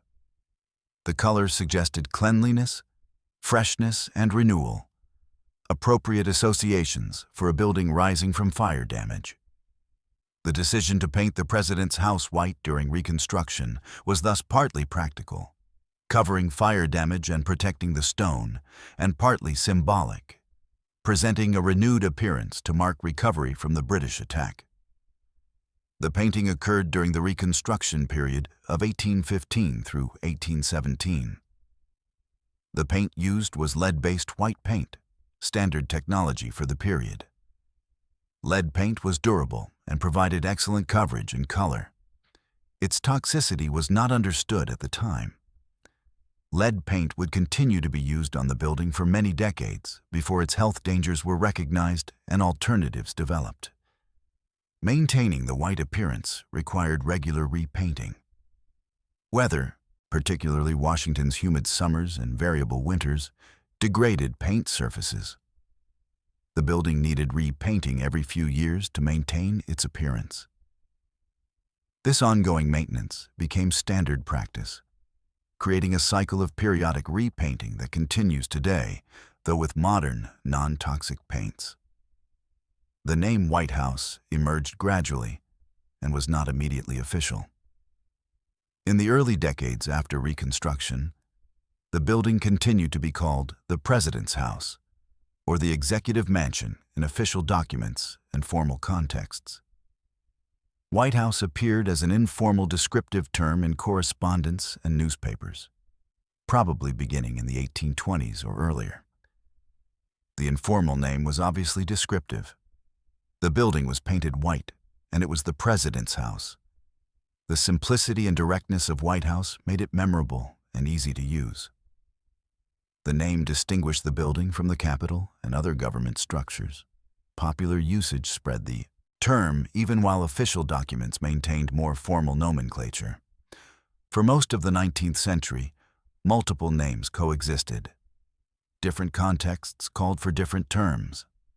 Official correspondence might use Executive Mansion. Newspaper articles might use White House. Both referred to the same building, and everyone understood both terms. The lack of official standardization allowed informal usage to spread.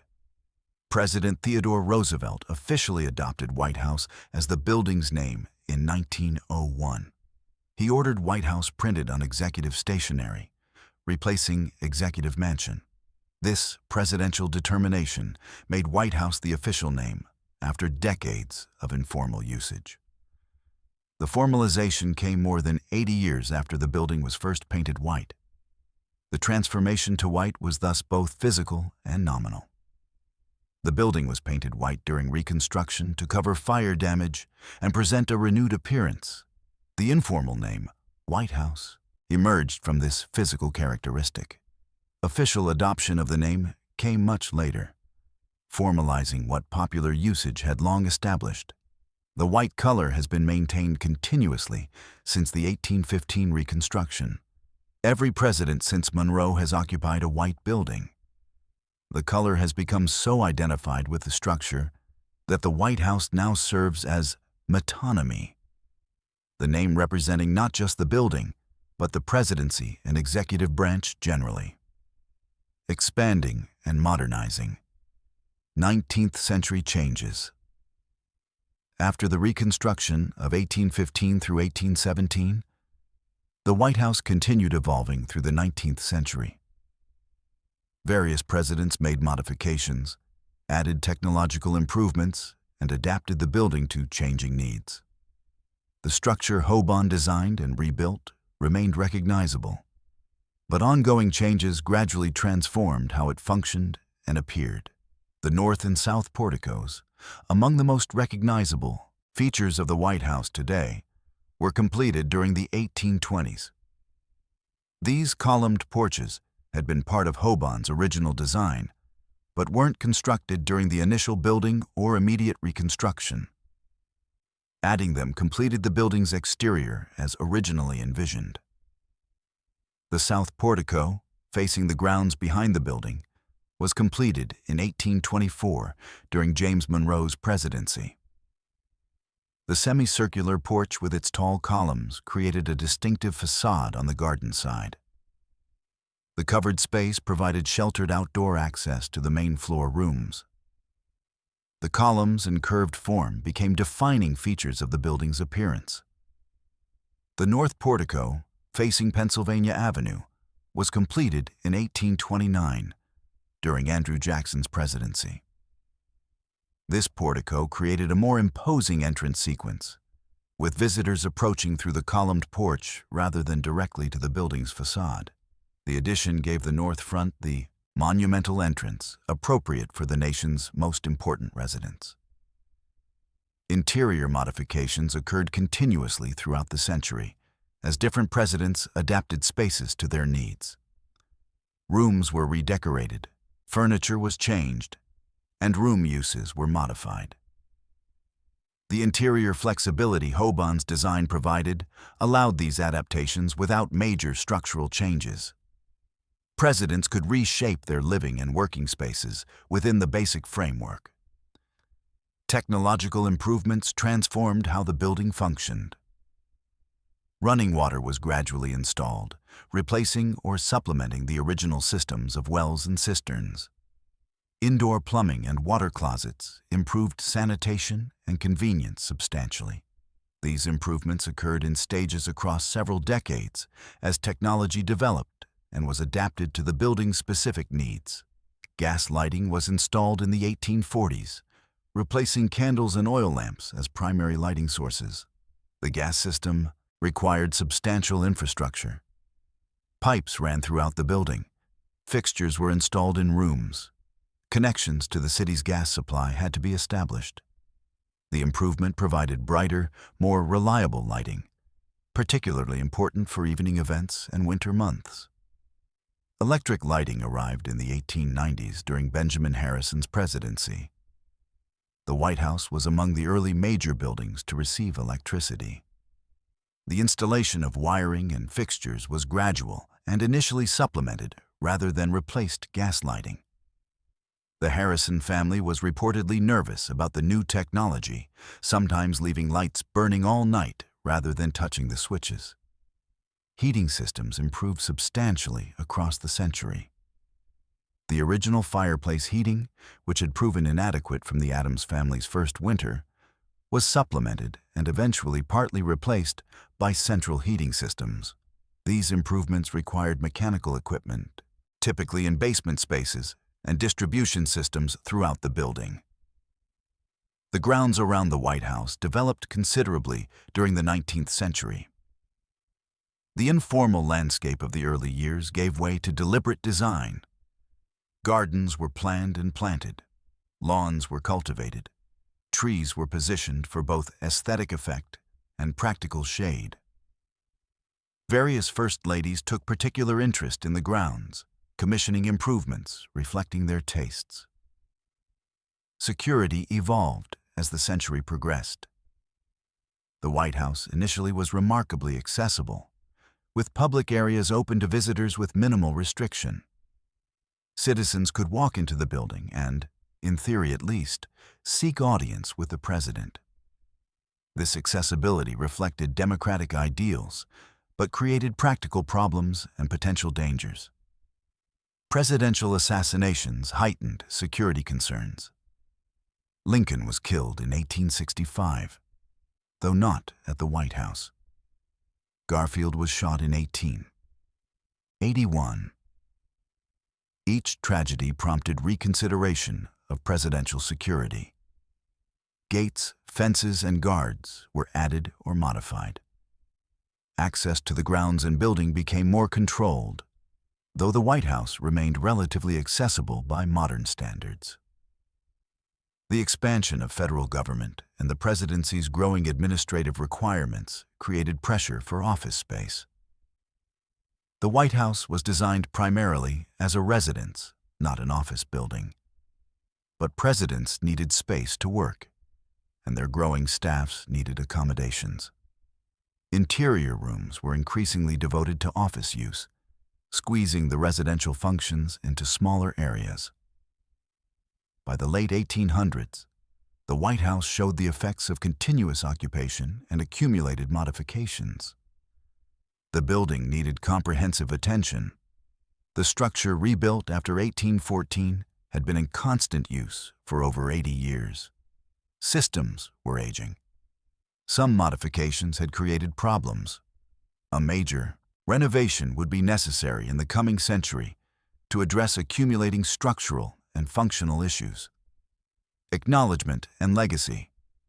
Remembering the builders. For most of American history, the contribution of enslaved workers to building the White House received little formal recognition. The historical narrative focused on presidents who occupied the building, architects who designed it, and the symbolic role it played in American government. The laborers, particularly the enslaved laborers, remained largely unnamed and unacknowledged in public memory. This began changing in the late 20th century as historians paid increasing attention to slavery's role in building Washington and the nation's early infrastructure. Research into construction records, payroll ledgers, and other archival documents revealed the extent to which enslaved labor contributed to federal construction projects, including the President's House. The work of documenting enslaved workers' contributions has been painstaking and ongoing. Many historical records didn't name enslaved individuals, identifying them only by count or as property of named owners. Recovering individual names and stories requires cross-referencing various documents, following paper trails through multiple archives, and carefully reconstructing what happened over 2 centuries ago. The White House Historical Association has been particularly active in this research. The organization has sponsored scholarly work examining construction records and supporting efforts to identify enslaved workers by name wherever possible. The goal has been to move beyond general acknowledgement of slavery's role to documenting specific individuals and their contributions. Some names have been recovered through this careful work. Peter, Ben, Daniel, Harry, and others have been identified as enslaved people who worked on the President's House. Some can be connected to specific tasks or time periods. Each recovered name represents an individual whose identity had been lost but has been partially restored through historical detective work. These recovered names represent only a fraction of the enslaved workers who contributed to construction. Many individuals remain anonymous, their names not recorded in surviving documents or recorded in records that have been lost. The incomplete documentation that enslaved people received in their own time limits what modern researchers can recover. In recent decades, the White House itself has incorporated this history into educational programs and public communications. Tours now discuss the building's construction and acknowledge that enslaved workers were part of the workforce. Educational materials available through official channels address the topic directly, presenting the complex history without minimizing slavery's role. Physical recognition has been added as well. In 2016, First Lady Michelle Obama spoke about enslaved workers who built the White House during a speech at the Democratic National Convention, bringing the topic to wide public attention. Historical markers and educational displays acknowledge the contributions of enslaved laborers, providing tangible recognition at the site where the labor occurred. The effort to acknowledge enslaved workers' contributions represents broader reckoning with slavery's role in American history. The White House presents particular challenges as the nation's most symbolic residence. Acknowledging that enslaved people helped build it requires confronting uncomfortable contradictions at the heart of the American founding. The building was meant to house presidents of a nation founded on principles of liberty and equality. The Declaration of Independence, signed 16 years before construction began, declared that all men are created equal. Yet enslaved people, denied liberty and treated as property rather than citizens, built portions of the house where those principles would be administered. This contradiction was not unique to the White House. Federal buildings throughout Washington were built with enslaved labor. The Capitol building employed enslaved workers in its construction. Much of the early republic's infrastructure was built by people who did not share in the freedoms the nation proclaimed. Modern acknowledgement cannot change historical injustice. The enslaved people who helped build the White House cannot be compensated or given back years lived in bondage. But acknowledgement can ensure that history is not forgotten or minimized. The workers who contributed essential labor deserve to be remembered as part of the building's complete history. The legacy of the White House's construction is thus complex. The building represents American democracy and presidential tradition. It also represents the compromises with slavery that characterized the nation's founding. Both aspects are historically true. Understanding the full history requires acknowledging both, neither emphasizing one at the expense of the other. The White House will continue evolving, as it has for over 2 centuries. Future occupants will make modifications. Technology will advance. The building will adapt while maintaining connection to its origins. The ongoing research into who built it and under what circumstances will continue enriching understanding of this most American of buildings. Conclusion. The White House stands today as one of the world's most recognized buildings. The neoclassical facade, the white columns, the carefully maintained grounds create an image of stability, tradition, and democratic governance. Over 200 years of history have shaped both the building and its meaning. But the White House's story begins not with presidents or ceremonies, but with construction. The building rose from challenging ground along the Potomac through years of difficult labor. The timeline from cornerstone to first occupancy stretched 8 years. The work was demanding, dangerous, and difficult.